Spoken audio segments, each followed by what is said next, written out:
Hi guys, so ndi fulpilorita the blogger ndikubva ndikuripota ndiyanenge Thohoyandou Magistrate Court. Namusinga machendo ndivoza ndichibva ndari ndikuya kote ndikoticheresa first appearance ya mufumakazi wamakungoza Maureen Nengovera na case yavo ngwana ti case ya Maureen Nengovera yofaronga muimireri wavo ndivo Chikova ti Renai Chikova. Yodo hela case ayingochajena court ayingojena hangojena boxing Maureen reason nizidza uri muchuchisi mbako hana uisa ujenisa court ngamurawa musi vovona zvare kaadvocate mbapfazvisa fushi uri zvingaita mulandu nimfe seseti hino ni case ayongoya usenganga nthani ya uri mini muchuchisi vovona zvisa fushi zvarangangomadvocate. So mapurisa voya vabvura case vamuita mini vamufara murovo bezi namusi muchuchisi achivona zvarangangomadvocate awana zvisa fushi uri aite mini ajene kabhugisi vapo vana mbavaita zvinozovizofi mini nole prosecute zvizofi ndouri vakodecline prosecution vakohana musengisa ngauri auna zvinhu zvafareya zvine vangamusengisa ngazvo vakuchuchisi ndizvi zvoitawo kamufumakazi wamamakongozana zvino ndichifamba onda over aunga ngumuchitokisini kakesi yavo ngwana vana votambudza mwana wavuzekani wa 11 years nayo yojenanga machironi muimireri ava achikosumbisira mini ene hangu ready for uri iye panda so nayo yotijena briefly yapanda vadhodha vavauya 23 October 2025 ane paThohoyandou Magistrate Court vaisa panda nao ita kumbero yavo yabei.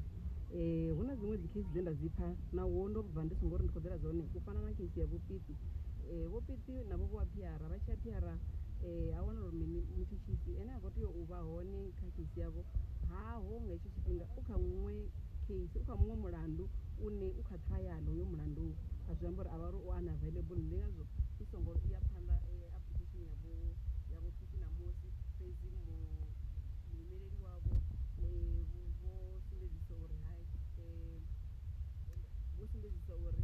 vosumbedza uri unonit uyu Piti ndikale ozura chitokisini azvifekaye kauitwe date yatsini asenge apfare achikosenga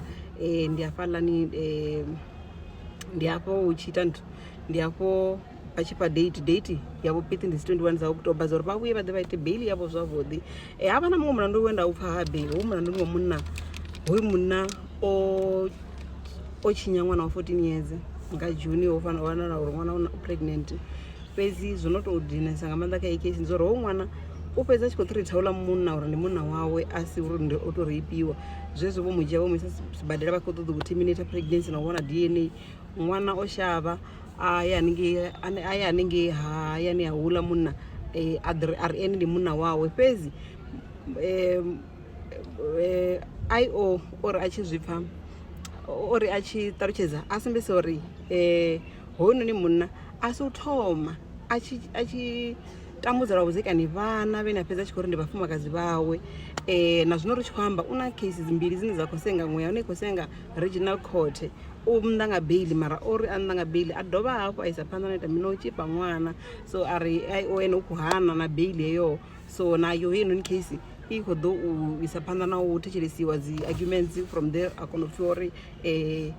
wawana na bail kana bail iya namba yavo yohanini ndizvo nezvo zvendava ndinifarira zvone guys ndizvo ndidonivona ndikodoni update nanga mwe case na case ntsontsontsontsontswa ya attempted murder ndidonisendera na videos aone zvazvona zvinhu zvoiteyawo ti bye.